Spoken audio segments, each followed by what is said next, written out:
Maswera sei muri Zimbabwe. Welcome to our channel Zim Confessions and Deep Secrets. Kana gari kutanga kuweba neno channel, please don't forget to subscribe.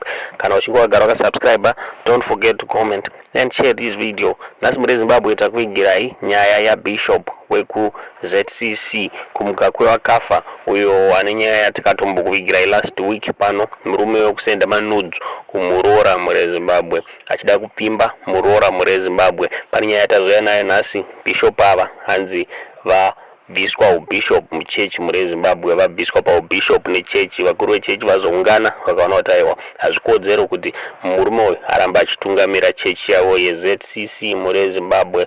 Murume uyu ari kunzi mushure mekunge asenda manudes kune murora akanoudza murume wake ndokuendesa nyaya ndokusenda muWhatsApp group rechechi zvainge zvaitwa naBishop muri Zimbabwe. Sakutaura kuno Bishop ari kunzi vabviswa masimba avo muri Zimbabwe havachazi Bishop. Saka vakuru vechechi veZCC vataura vachiti aiwa mukufana kunge akateedzera zvinotaurwa neBhaibheri.